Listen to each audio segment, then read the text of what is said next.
Movie scenes that were so disturbing, Disney had to cut them from the final film. That's what we're going to be talking about today. Now, a common theme that you'll find with most of these deleted scenes is that they never made it past the storyboard. And because of that, you're going to need to get used to this choppy sketchbook look because you'll be seeing it a lot in today's video. Personally, I love it, and honestly, given the topic of this video, it kind of adds to the ambiance and the vibe. But right before we get into it and talk about all of these scenes from classic Disney and Pixar films, I'm very happy to announce the sponsor of today's video, YouTube Premium. I wouldn't skip this ad block because you might miss out on 2 free months of YouTube Premium. And for those who decide to sign up using my link below, I may also earn a commission. So if you want to support the channel, consider sticking around and hearing about all the benefits of YouTube Premium and how I use it in my daily life. Now, I've been using YouTube Premium since it was called YouTube Red. I was an OG user of this, so when I was approached to have it be a sponsor of the video, I was like, hell yeah, because I use it all the time. And it's literally gotten to the point where 1 month when I stopped using it, I immediately purchased it back because I convinced myself that, maybe I don't use it that much, I don't need it, but I do. The biggest draw for me is just obviously no ads. I love supporting all the people that are on this platform because I think it's a great platform. Because if you don't know, if you have YouTube Premium, it does pay the creators. I get a little cut of whoever watches my videos if they are a premium user. So not only are you just supporting all the people that are on this, you actually get a lot out of it because you get no ads, you get access to YouTube Music, which is literally just Spotify. It's literally gotten to the point where I've just canceled my Spotify. There's no reason for me to have Spotify. I have YouTube Music, and on top of that, I use the YouTube playlists a lot, especially like having offline downloads.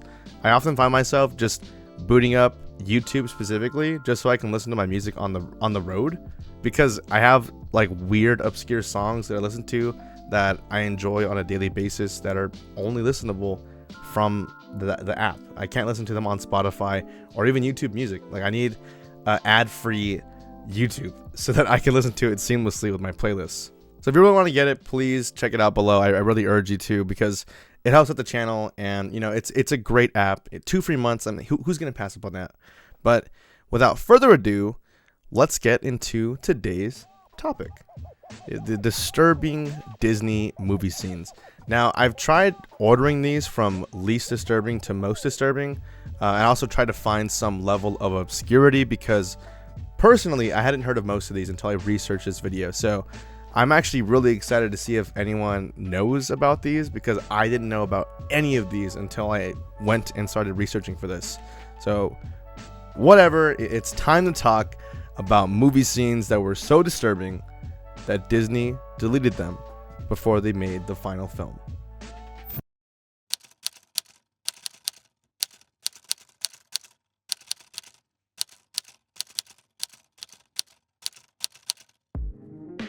We should all know who Pudge the fish is. Alright, it's the fish that Lilo routinely feeds on a weekly basis because she believes that Pudge can control the weather. It's this routine of feeding the fish that leads to her iconic meltdown, where she expresses her frustration with not being able to feed him properly to her teacher. Now, in the final cut of the film, we see that Pudge is nothing more than a side character. He's just a side character that adds to the multitude of things that make up Lilo's personality. However, in the original storyboard for the film, Pudge was intended to play a much darker, much more pivotal role. Now, shortly after Lilo acquires Stitch as her family pet, we go through this montage of them becoming close. But before this entire sequence was supposed to play out, another scene was planned to play out beforehand. In this deleted sequence, Lilo can be seen showing Stitch Pudge the fish. Obviously, wants Stitch to bond with this fish the same way that she has. And it's extremely playful at first, right? With her picking the fish up, giving it a kiss, and joking about how he loves his peanut butter sandwiches that she feeds him. He has peanut butter belly. And when she turns to Stitch, instead of a warm welcome, Stitch slaps Pudge out of Lilo's hand, causing him to fall to the ground. And before either of them can do anything, he is attacked by a flock of seagulls.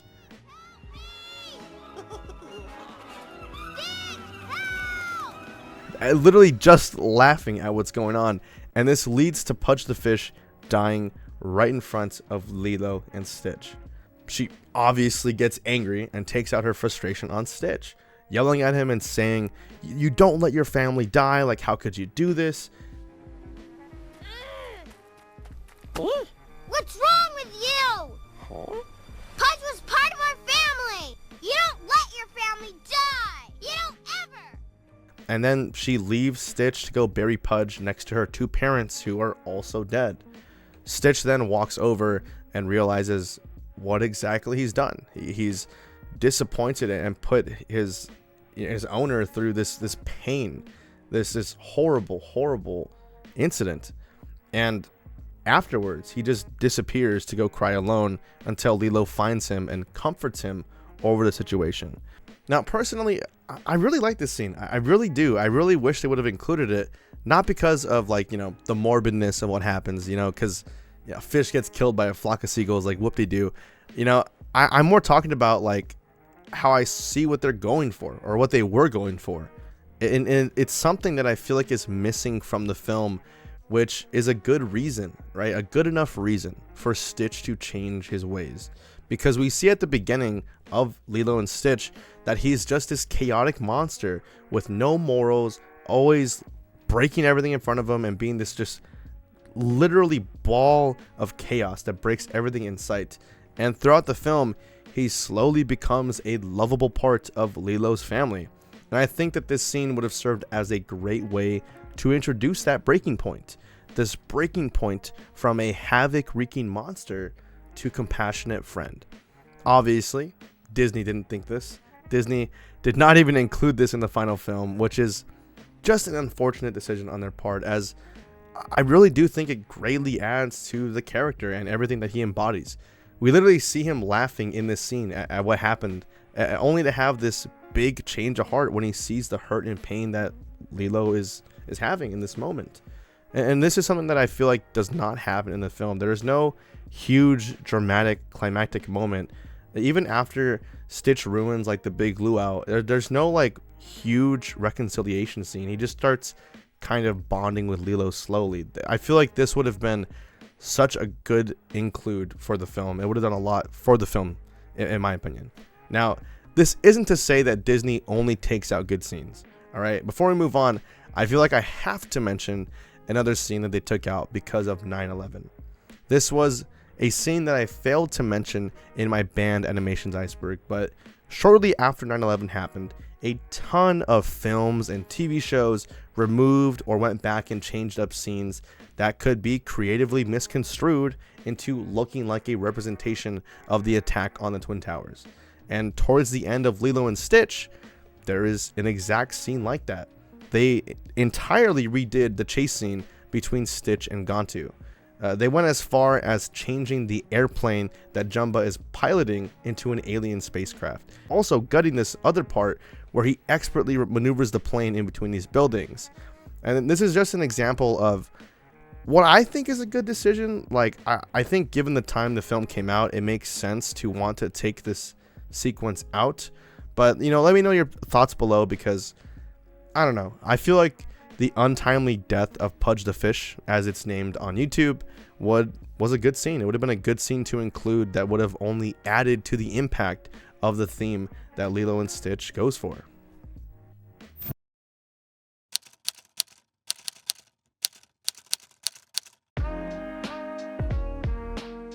If you're a fan of The Incredibles, you might remember this side character who's briefly mentioned in the film despite being an integral part of the story.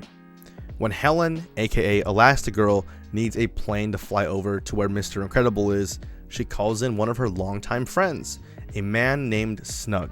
During the final cut of the film, all we get as the audience is 2 lines from him and a short scene where we see a picture of him and Helen together. Then it just cuts to Helen driving the plane and the missiles being shot at it, and it's a pretty high intensity scene from start to finish, and it ends with this ominous part where Helen just looks on as the plane falls into the depths of the ocean. Now, this is a very standout part, and what might appear as just a standout 2 seconds actually alludes to the original plan for this sequence. On the original storyboarded scene, it played out way differently. When Helen calls Snug, instead of him just being a photo and a voice that we hear, he's actually on screen, and we get to see him and the family interact with each other. He even flies the plane during the sequence. It's explained in this version of the film that Snug was Helen's pilot when she was in the superhero business because, heroes that can't fly needed to be everywhere on all kinds of crazy missions at any given time. So they needed pilots to take her everywhere, and that's who Snug was to her. This relationship would have been given much more depth as the conversation that ensues in the plane before the missiles even get shot out give us a lot of backstory on how Snug and Helen know each other. All those missions we flew, it's unspoken. Absolutely. Fly you to some curiously uncharted island without even wondering why. You are true blue. That's the kind of guy I am. I love that about you. Because I'd fly you. Personally, I think this already would have been just a great include, but what happens after, I feel like, just adds to the reality of what The Incredibles is, because there has to be stakes in this movie, and that's what makes it so good. That Syndrome is this villain who actually has killed a lot of heroes. I think to give that more oomph, I think the rest of this scene, the way it played out, would have 100,000% achieved that. So after the conversation ensues on the plane, the missiles get shot out, and Helen essentially has this decision to make. Does she save her friend, her old friend Snug, who she roped into this mission and is about to get killed? Or does she save her kids? And she makes the clear yet painful choice to save her children, leaving Snug to fall down with the plane. And that's when we get the ominous shot of Helen looking down as Snug, who is surely dead by now, slowly falls to the ocean with his airplane. I saw a lot of people that were torn on whether or not this was a good move on Disney's part to cut it, and I don't know. I really don't, because on the one hand, I don't think the way it was done specifically in the storyboard was as intense as what we get in the film. I think the one that's in the movie that we see is so much better with the high intensity and the stakes, but I think if they had more time and budget, this scene could have been just as incredible as the one that we got, and here's why. So this information comes directly from Brad Bird, the director for The Incredibles. He stated in a behind-the-scenes interview that Snug was supposed to have way more screen time, more than just the plane scene that I showed, with the intention of making him a fully fleshed out character. There was only one issue. In his own words, it would have taken too much time to make this happen.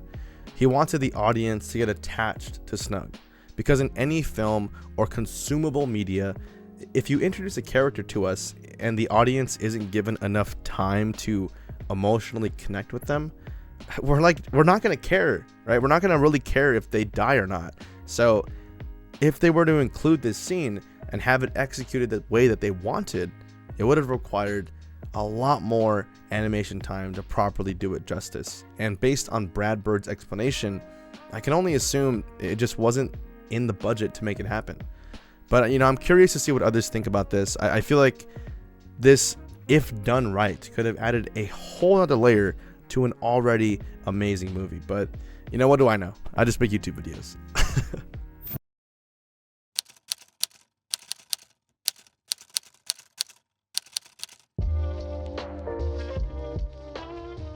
The title for this segment is correct. Cars Body Horror. There was initially supposed to be a scene in Cars that teeters eerily close to actual body horror.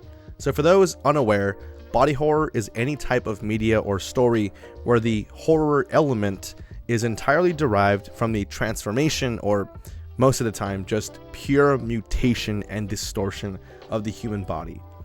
Technically, it can be any physical body, but we see this all the time with humans. All right, like see the Human Centipede or Tusk, or even some more intense ones like Tetsuo the Iron Man, which is just, yeah. Regardless, you'd least expect to see something like this in a Disney movie, let alone Cars, where the movie's missing a pretty critical piece of body horror, which is the body, a physical human body. But that didn't stop the storyboard artists from putting this weird scene together. During the final release of the film, in the middle of the story, Lightning McQueen is caught by Route 66 and he is tasked with the community service, which for him means being strapped to big ol' Bessie and slowly making a new road for our lovely inhabitants of Route 66. It's a pretty innocent scene overall, but the original concept for this scene is utterly terrifying. I believe this entire storyboarded sequence that I'm about to show you isn't real. Like in the film, it wouldn't have been real. It was thought up as a dream sequence for Lightning McQueen. So this isn't actually happening to him. It's all in Lightning McQueen's head, but it doesn't make it any less scary. After McQueen agrees to community service, he wakes up the next day feeling fine. Only his body, or rather what looks now like a carcass, is propped up next to him on some bricks. While confusing at first, we get the full picture when we see his reflection, and it's revealed that his engine has now been placed into a steamroller. And if that wasn't already scary enough, the screams from Lightning McQueen as he tries to escape it's just really rubs me the wrong way. What's he doing?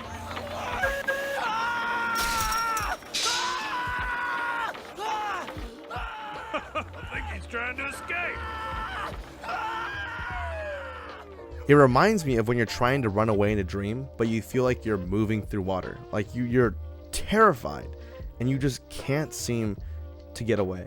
You're moving so slowly that hopeless escape is the vibe that I get, and it's honestly quite disturbing.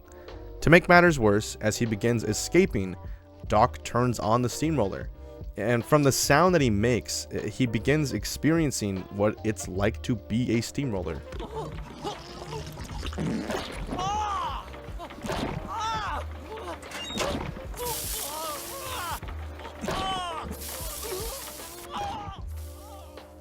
Forcefully pooping out black asphalt. It all appears to be extremely painful and uncomfortable for McQueen, and that's not even the worst part. Mater then puts on McQueen's body and begins racing around in it in front of him. And keep in mind, this would be the equivalent of me carving your skin off of you and then parading in front of you while wearing it. Horrific. Like, that's a crazy sequence that I thought up here. Now, the dream ends with Mac, who is the diesel truck that carries Lightning McQueen around, coming to take him back. He drives back and he's calling for Lightning McQueen, only it's Mater and it's not him. Mac, not knowing that they've switched engines and switched bodies, mistakenly takes Mater, and then the end of the scene happens with McQueen waking up, deciding not to do community service. So as far as deleted scenes go, I feel like this one takes the cake for making me the most uncomfortable just because of the circumstance. It's only placed here in the video because in the film, this would have been a dream sequence. And as such, the stakes are just a little bit lower, regardless of how disturbing the content may be.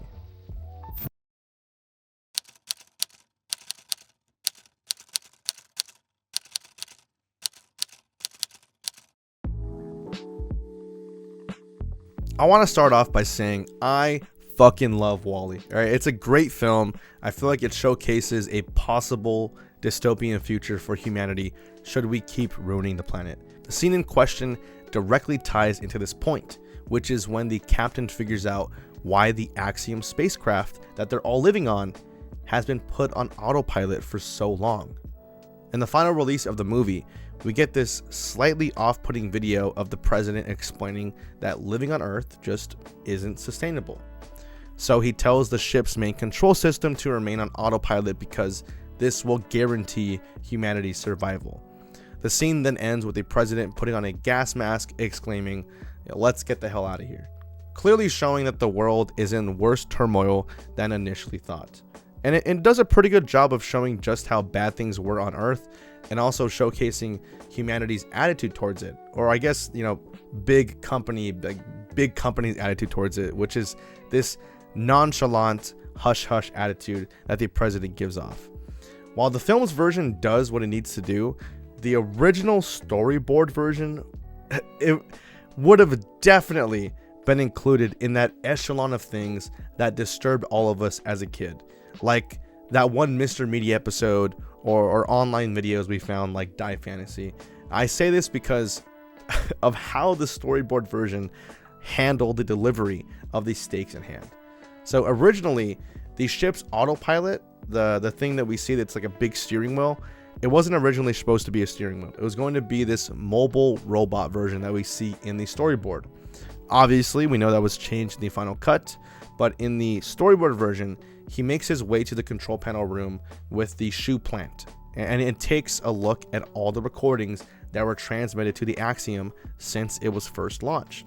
And we as the audience get to see everything that happened. At first, it's just, run-of-the-mill updates. 2 years in, we've made progress here and there, and it skips. It's like 5 years in, and we might need like 2 to 3 more years. And every time the next one plays, just like in the final version that we see in the movie, it just kept getting delayed, and Earth kept getting worse and worse and worse. But then we get to the final transmission, and I honestly feel like this would have been extreme nightmare fuel for children watching this, because the way that the guy in this video speaks is nothing short of haunting. The video starts off with him sounding like he's struggling to breathe with the gas mask on, exclaiming that they will be aborting all cleanup efforts, telling the Axiom pilot to stay on their flight path indefinitely, which just means to stay in space forever. But it's not this part that disturbs me. What really gets to me is the final lines of the sequence.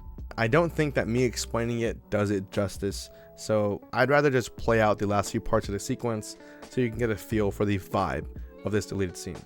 Here is the last few parts of Wally's I Want to Live scene. Aborting all cleanup efforts. Continue your cruises indefinitely. Captain and passengers must know. Do not start a panic and do not return to Earth. Repeat, activating code A113. Do not return to Earth. I want to live.